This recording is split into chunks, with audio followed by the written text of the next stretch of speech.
À Tours, les petites rues du centre-ville peuvent cacher des habitations très modernes. C'est le cas de cette maison construite dans un jardin. C'est le cas d'école au niveau des contraintes.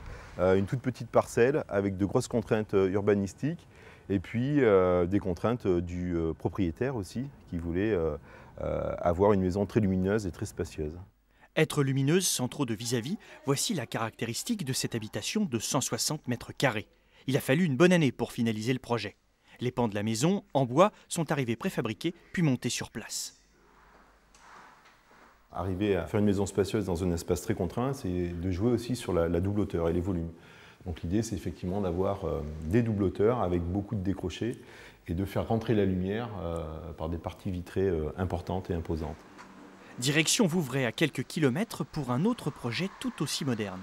Là aussi, l'architecte a dû jongler avec les contraintes, c'est même la base de son métier. Construire un projet immobilier en essayant d'apporter toutes les réponses permettant de valoriser ce foncier. Alors souvent c'est un foncier avec des contraintes, comme ici une fois de plus, on était sur un foncier avec des composés de jardin en terrasse. Un sol et des murs en béton, mais toujours cette même volonté chez les propriétaires.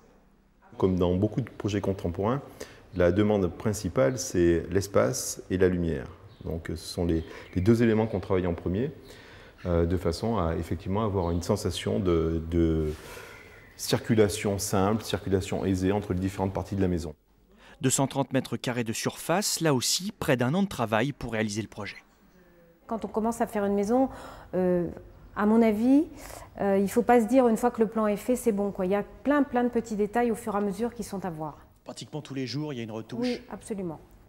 Et ces maisons ont été conçues pour consommer le moins d'énergie possible. Exemple ici avec ce panneau solaire, une volonté indispensable de l'architecture moderne.